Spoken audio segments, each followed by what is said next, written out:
It's the most animated time of the year. And what better way to celebrate the Christmas season than watching some good old-fashioned festive fun animations. And the Raymond Briggs animated catalogue of films will certainly get you into the Christmas spirit. As I always find, they help reduce the stress and anxiety of the season. Oh wait, no, not that film. No, not that film! I said reduce anxiety, not skyrocket it through the roof. Well, Yes, as soon as Christmas hits, the animated works of Raymond Briggs always comes to my mind, and I can't wait to revisit them every year. And one of his biggest and if not most popular animated adaptation is that of his picture book, The Snowman. And it's quite certainly not only a landmark moment for Christmas animation, but the history of animation in whole. Hi, I am the Blue Artisan, and today we'll be talking about the animated adaptation of Raymond Briggs the Snowman.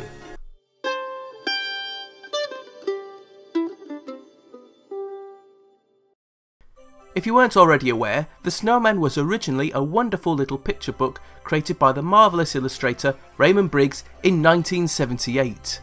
The story goes that Raymond Briggs was inspired after witnessing one of the heaviest snowfalls he has ever seen, and it's documented in the original opening to The Snowman back in 1982, however we'll get into these openings later. It was also partly inspired by his other works, Fungus the Bogeyman, would you believe? For 2 years I worked on Fungus, buried amongst the muck, slime and words, so I wanted to do something which was clean, pleasant, fresh, wordless and quick. So you can see why the idea of making the snowman was so appealing to Raymond Briggs. It's the exact opposite to what Fungus the Bogeyman represents. The Snowman in comparison is illustration heavy and text free, utilising Raymond Briggs' warm, charming and endearing drawing style that has an essence of warm coziness in the drawings. All this was beautifully captured by the crayon pencils he used to bring the book to life. The story itself is a relatively simple, fun and easy one, and, not forgetting, emotionally heartbreaking. It's the story about a boy who builds a snowman that comes to life at night. He quickly befriends the snowman and they go on a magical, unforgettable journey, and it all comes to a beautiful, bittersweet ending. Okay, let's fast forward a few years to the 1980s. A new TV channel was set up to be an alternative one from the other main three on air at the time. This channel would champion different programmes and features that you wouldn't find on the BBC or ITV. And what medium would be best to showcase how this channel can really offer something different for its audience? Why, it would be animation, wouldn't it? Enter the late, great and marvellous John Coates, producer of The Snowman. John had an extensive career in the field of animation, dating as far back as the second biggest British animated film, The Yellow Submarine, where he was the production supervisor. John Coates had formed a partnership previously with George Dunning to create TV cartoons, which would be shortened to TVC for short and then TVC London. John would take special notice of Channel 4's remit proposal of alternative broadcasting and decided to take advantage of this. His chosen subject for animation was Raymond Briggs the Snowman, and he wanted to translate the story into a 30-minute animated Christmas special, and he had to convince Channel 4 to commission it. And it's not hard to see why The Snowman was such a good choice to choose for animation. The picture book already translates very well for the medium. What with the book already in storyboard format and no dialogue, all you really need to do is just cut up the book, put it under a camera, add music and time the whole thing out, which animators Hilary Ordus and Joanna Fryer ended up doing under the instruction of Coates. They were asked by Coates to buy copies of the book and cut them up and work them into an animatic, but because the book was primarily the famous flight sequence over the Brighton Pavilion, they found a problem. The story of the snowman just wasn't enough to fill in that desired 30-minute runtime, and it still fell short of content. It only came to at least 8 minutes. This was still enough material to pitch the idea to Channel 4 and sell the overall look and feel of what they wanted to do and the direction the animation would take. But when expanding upon the story to fill in the missing gaps of screen time, the decision was made to add Father Christmas to the film, which Raymond Briggs didn't initially think was a good idea, but conceded afterwards that the addition of Father Christmas works fine. Fun fact, Raymond Briggs doesn't actually consider the story of the snowman to be a Christmas one. Rather, he feels it has become one due to the association with the animation being shown every Christmas. Once the initial storyboard drafts were made and sent to Channel 4 for review, John ended up making a chance contact with music composer Howard Blake, who managed to make a piano track for the film in just under a week. Isn't that impressive? The reason why this was so quick was because Howard had already made a musical score for a film that failed to get the funding needed to be produced.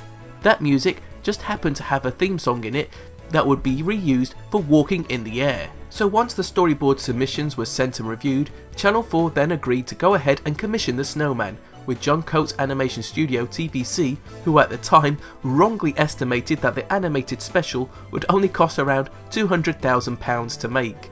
Oh dear, never underestimate the cost of an animation production, folks. When the rest of the funding for this animated budget of £200,000 couldn't be covered by Channel 4 alone, the rest of the money would then come from Hamish Hamilton Publications, the publisher of the Snowman book, and would go on to become Penguin Publications here in the present day. This now meant that Channel 4 no longer had the exclusive rights to the Snowman picture, which would mean it could only have a few transmittable runs and had to negotiate a few deals with Snowman Enterprises, which emerged from TVC and now Penguin Publishing, as they held all the merchandising and licensing rights to the film. Now that the matter of money was sorted, John went about building a team to start the animation, and he felt at the time that female animation directors were not so prominent in the animation industry at the time, so John felt that a woman director would be a perfect fit for the team. John hired the fantastic and much taken too soon from us, the marvellously talented Diane Jackson, who John had worked with on Yellow Submarine and a few animated commercials in the past. It was the marvellous work of Diane who made a fully detailed storyboard for the film and worked out every minute detail to expand the Snowman story from the 8-minute one to a 26-minute feature. Once the storyboards were sorted, they were sent over to Howard Blake for the music.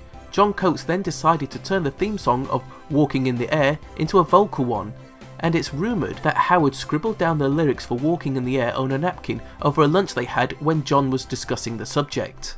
Now the next challenge in bringing Raymond Briggs' work to telly was emulating that style of his animation, as the crayon textures of the drawings wouldn't be the easiest thing to transition and would create a boiling effect due to the crayon strokes on the drawings. Though an animated piece from a film that came out earlier, that being Pink Floyd's The Wall, used a similar style of animation in his film and had the same problem, the person that found a solution to said problem was a lady by the name of Jill Brooks, who was then hired specifically to solve the boiling crayon problem in the animation department, which of course, as we know, she did solve, though it was a pretty heavy solution involving crayon pencil backgrounds and animation cells that took 45 minutes each to complete and needed a team between 60 and 70 people to finish. Oh boy, those poor wrists. Fun fact, the child in the Snowman story is called James. He was nameless in the book, but the animation team decided to name him after one of the animator's boyfriends at the time. Once the film was complete, it was sent to a private viewing with Jeremy Isaacs, the head of Channel 4 at the time. He noticed something that scared everyone in the room. Isaacs pointed out that the TV only had 3 buttons. How was the child going to watch Channel 4 on a TV with only 3 buttons? Of course, this was just a joke and a huge relief to everyone in the room, and there was much celebration afterwards, as Isaacs knew that they had an animated Christmas classic on their hands. The Snowman was broadcast in 1982 on Boxing Day of that year, and animation history was made. It was received to a moderately small but humble audience that year, but it was a brand new channel at the time, so it performed pretty well, and has since become a Christmas animated classic and UK Christmas viewing tradition. Fun fact, Walking in the Air that's used in the animation isn't sung by Aled Jones, but Peter Orty, and due to the rush of the production in animation, Peter never received any credits on the film's original release. However, this has now been amended to include him in all future releases. It's not difficult to see why this is an animated Christmas classic, and just how big its impact in the history of the medium is. It's a perfect translation of an already magical story, and with its fantastic centerpiece, which utterly envelopes you in its majesty and wonder with that incredible song.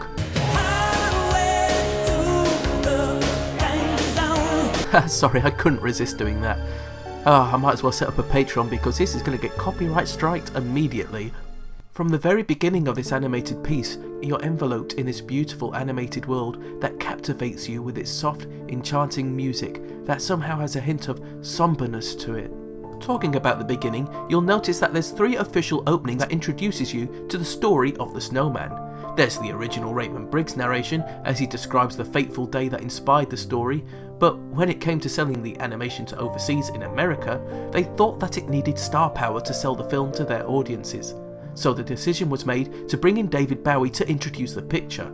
Then, a few years later, in 2003, there was the Father Christmas introduction, so they could sell both the follow-up animation Father Christmas with the Snowman as a double feature and have some sort of animated continuity, which in my opinion works best, and I'm personally more in favour of the Father Christmas intro.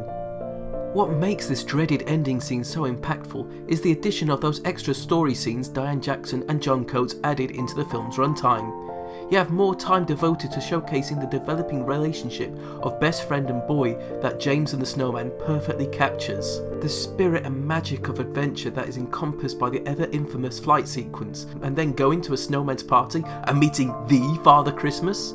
It's an absolutely wonderful 26-minute runtime that captures everything perfectly, and why the added scenes make the teary ending all the more sadder for it. Yet it's not the end of our dear snowman friend, as he comes back in a sequel, The Snowman and the Snow Dog, and even a Barbour advert. Hiya, remember me? Oh, you've got a kid now? Cool. Here, you want to go down the pub for a pint? Don't tell that other kid I'm here. Cash in aside, The Snowman has a strong legacy that's impact has had a profound effect upon my childhood. Like that old playground classic, we're walking in the air without my underwear, we went to mother care. I can't remember how the rest of it goes. And of course not forgetting the brilliant Iron Brew parody of Walking in the Air. It's so good. On the topic of adverts, due to a Toys R Us Christmas ad that had Ella Jones singing a cover of Walking in the Air, is the very reason why he's become so synonymous with the song and not Peter Orty. These parodies and mock adverts are a testament to the impact the Snowman feature has had on animation and Christmas culture. What was achieved with this final film is a great testament to British animation and a historic moment in animation and Christmas in general. It's very much a rare wish upon a Christmas star film that had everything going for it. It even ended up winning a BAFTA for Best Children's Animated Film and an Oscar nomination. I love this film so much, and it's a perfect viewing for after your Christmas dinner, and you can blissfully watch on telly and give you a good cry at the end.